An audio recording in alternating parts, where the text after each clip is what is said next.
Did Gen 4 ruin Pokemon? This probably sounds like an insane statement. The Gen 4 Pokemon games are beloved.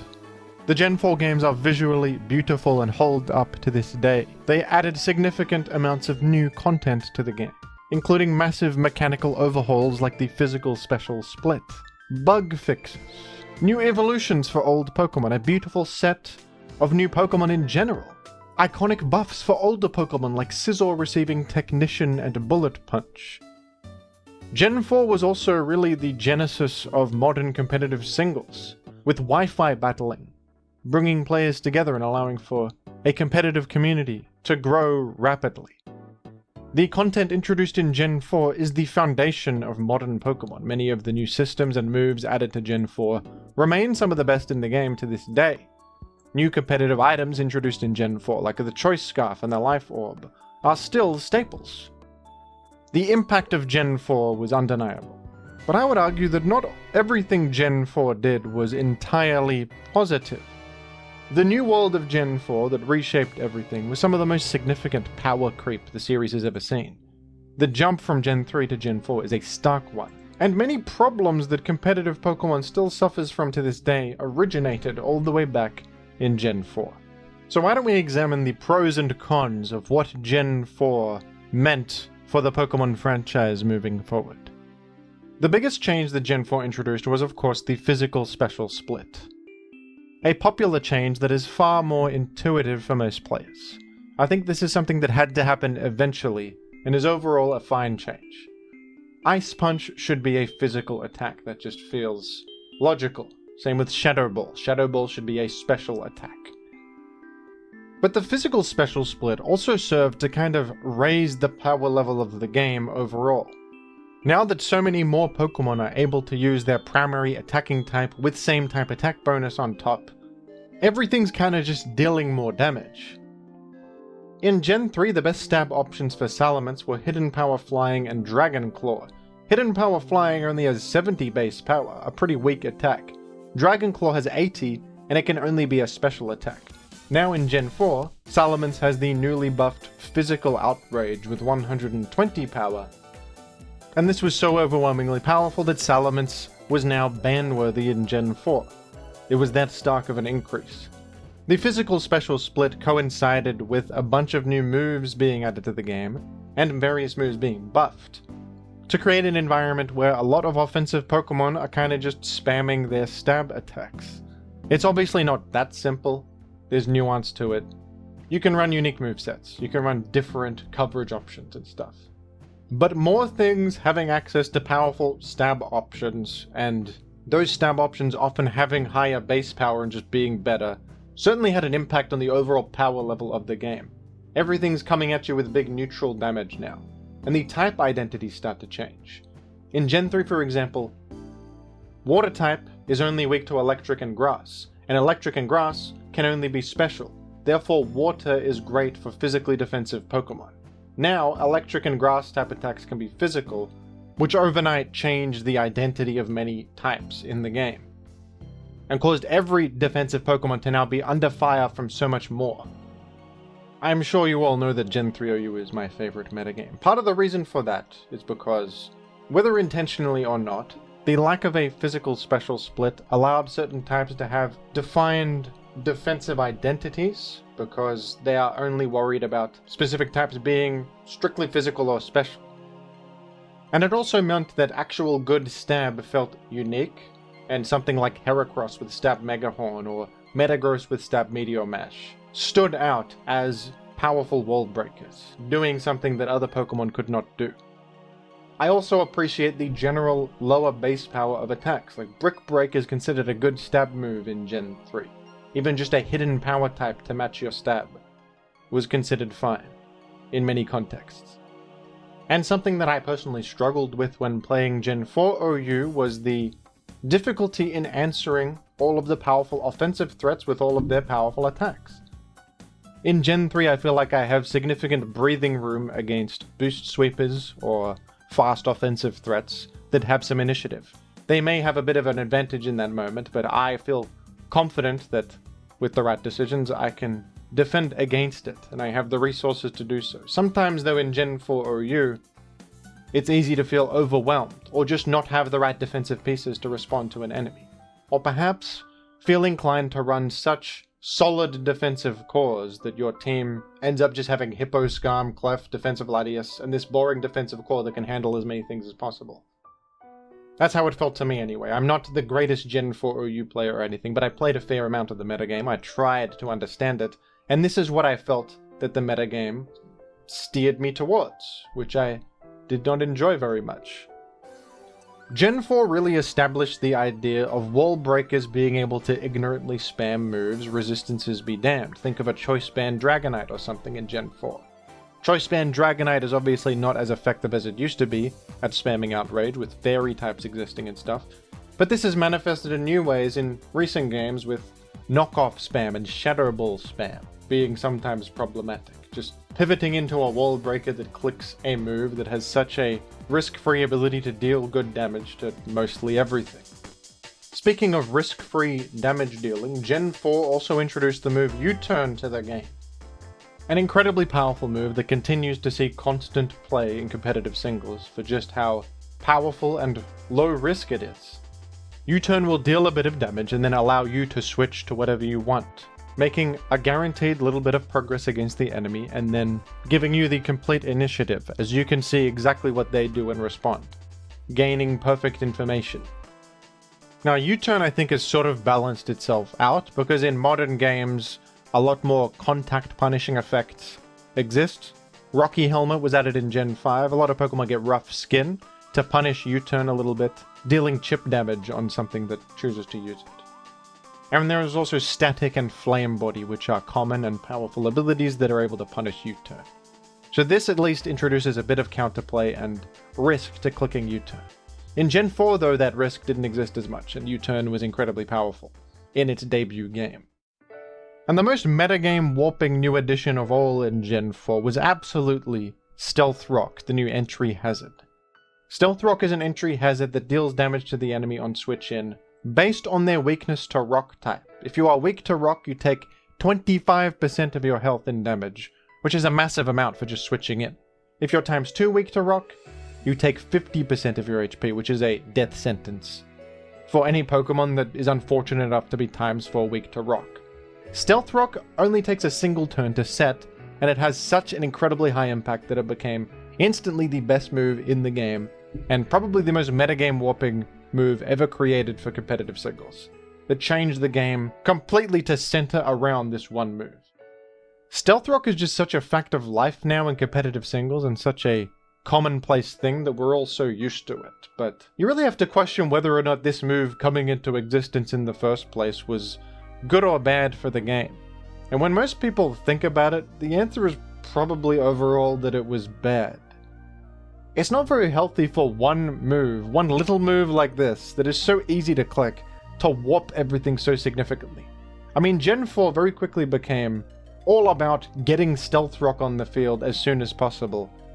Sometimes sacrificing an entire Pokemon just to get Stealth Rock on the field and prevent your enemy from getting their Stealth Rock on your side of the field. Having Stealth Rock active is more valuable than an entire Pokemon on your team in some cases. Stealth Rock defined what was viable. Overnight, anything weak to rock had its competitive viability pretty much gutted. Infernape and Heatran are some of the most common fire types in Gen 4 OU, and it's because fire is weak to rock. And these two happen to be fire types neutral to rock because of their secondary typing. That's honestly just about half the reason these guys are viable in the first place, is because of their fortunate typing that prevents them from taking a massive amount from Stealth Rock on entry. I don't even know if the person who made Stealth Rock realized how impactful it would be. Who knows how long it took to design? Maybe this is something they made in 5 seconds that ended up ruining absolutely everything, but regardless, it was a fact of life for a long time, and in fairness, over the years there has been more counterplay to Stealth Rock introduced.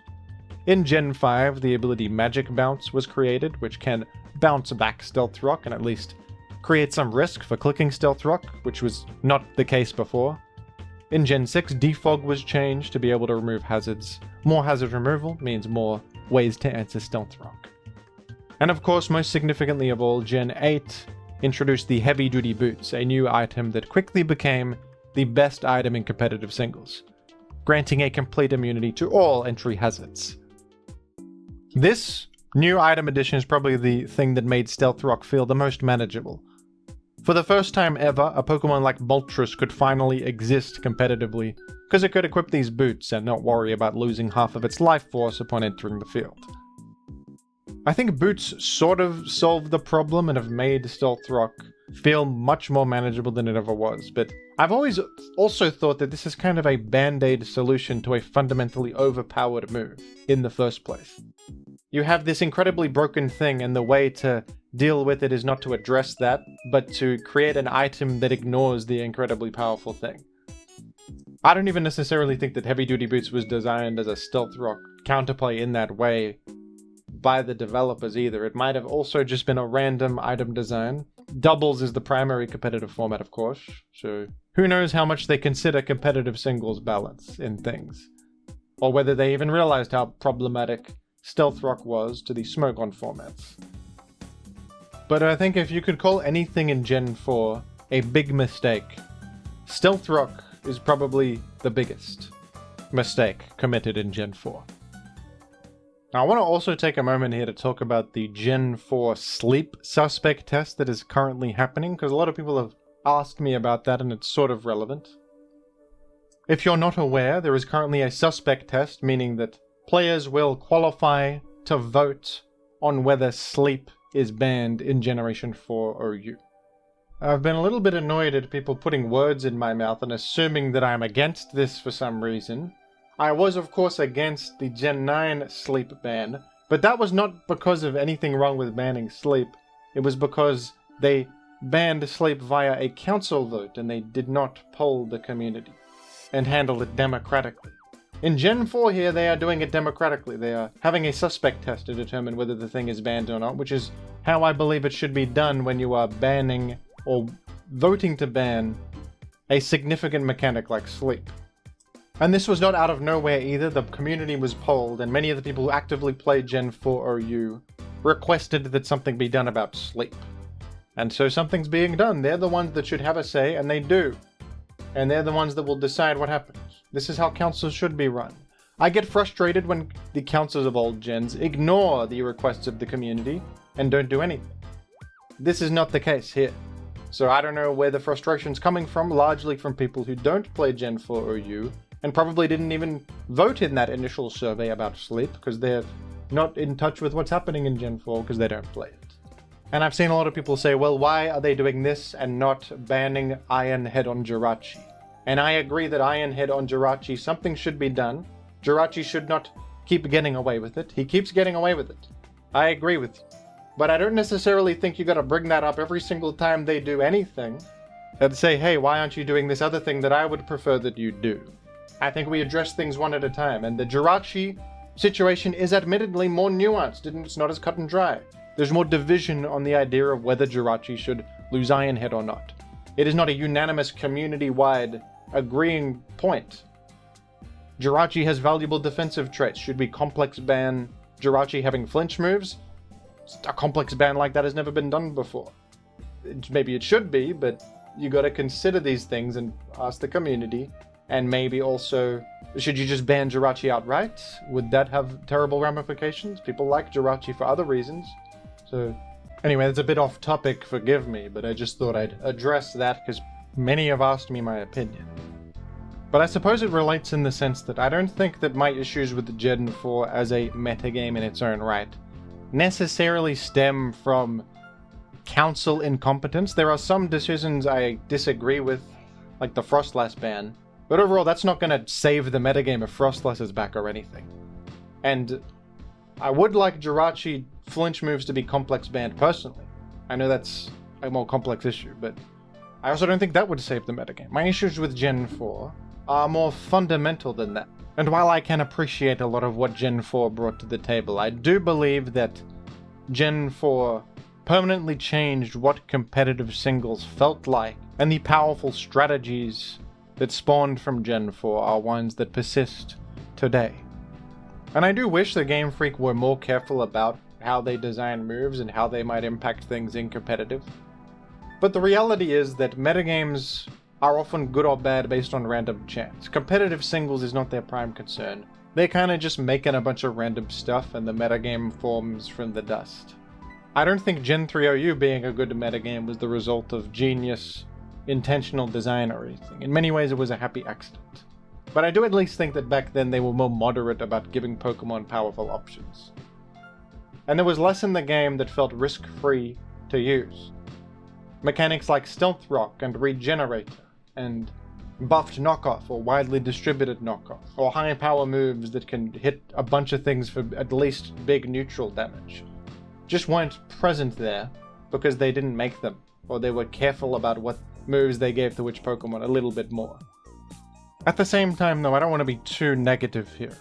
I'm not suggesting that it's impossible for a metagame post-Gen 4 to be good, and that the competitive singles experience is permanently poisoned by the sins of Gen 4 or anything.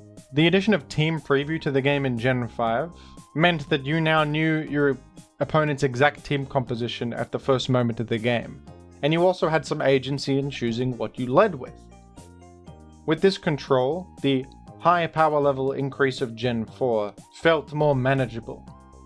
You are at least prepared and can plan around the threats that you see in front of you. You will not be caught off guard by a big surprise like you can be at Gen 4 much of the time. And the addition of Team Preview I think was a good one for managing this new world of higher power moves, Pokemon being more effective offensively. I also really think that any competitive Pokemon metagame is going to kind of be self-policing. There's always something there to counter whatever is popular, like the rise of contact mechanics to punish U-turn being spammed. I tend to enjoy how defensive gameplay feels in Gen 3, where there is no Scald, there's no knockoff, or at least very few Pokemon that get knockoff. It's mostly simple, like a Swampert switches in and then threatens Ice Beam against a Dragon Dance Salamence or something like that. So it's easy for me to have a visceral reaction to Pokemon like Toxapex, who is just this big defensive blob that has regen, can heal safely. All of its moves are annoying, like Scald and Toxic Spikes and Knockoff. At the same time though, Toxapex being so ubiquitous means that the metagame has to accommodate its existence, and so relying too heavily on the defensive behemoth of Toxapex can make you predictable and punishable. Metagames always sort of self-correct in that way. I have been critical of, slow bulky Pokemon with pivoting moves like Slowbro with Teleport in Gen 8, or Galarian Slowking with Chilly Reception in Gen 9. And Galarian Slowking is certainly an amazing Pokemon that often feels like it can switch in and get free momentum and information off of Chilly Reception. At the same time though, Galarian Slowking has targetable weaknesses. It is Poison Psychic. This is a typing with really common weaknesses to Ground and Dark and Ghost. So it's not actually in reality always so free to do what I said, to go to Slowking Galar, click Chilly Reception. It can do that often, but not all the time. And sometimes that line of play is so telegraphed and so obvious because it's so safe that it can be punished with a astute double switch out or something like that. And I'm not going to sit here and pretend that Gen 3 is completely free of frustrating defensive Pokemon in its own right. I have expressed frustration towards defensive Starmie before, who with its ability to spread Thunder Wave and shrug off status with Natural Cure and halt all your progress with Rapid Spin, removing all your spikes, often ruins a lot of the teams I like to play and is a real thorn in my side. Skarmory is of course the centerpiece of Gen 3 OU, the spikes engine and a wall against so many things. And a Skarmory switch in is one of the most simple, powerful things you can do. Skarmory comes in, ignores Toxic, ignores Sand, ignores Hazards, and it just sets layers of spikes, permanently gaining value and initiative. The metagame centers around the defensive power of Skarmory because of how good it is. And many people find Skarmory frustrating, which is valid. Gen 4 certainly completely reinvented competitive singles and changed what was normal. It established the new meta. And what Gen 4 established has maintained its relevance to this day, absolutely. But I also think the beauty of competitive Pokemon is that metagames are circular, and no matter how frustrating and dominant something is, there is some counterplay to it that will rise up. And the mark of a good metagame is really how many options are at your disposal and how often this circle keeps turning. Some metagames you just won't gel with because you don't like the top threats, and how they play and the dynamics they force. And no metagame is going to be perfect either. Gen 3 is not perfect, even though it's my personal favorite. I'm personally not 100% fond of all of the free clicks that exist in modern Pokemon, like knockoff, chili reception, etc. But it would be a bit of a noob take to say that these are so powerful that they're uncounterable or something. Everything's counterable. There's a meta, and then there's an understanding of the meta, and a acceptance of it, and a willingness to figure out how to beat it. The truth is that I think every competitive Pokemon format, whether I gel with it or not, has some value and distinction that makes it worth existing. Even Pokemon Let's Go Pikachu, even Gen 4 OU. Something I've been a victim of in the past is just rejecting anything in a new Pokemon game that is new and metagame defining, as it is a shifting of the status quo that I'm not familiar with.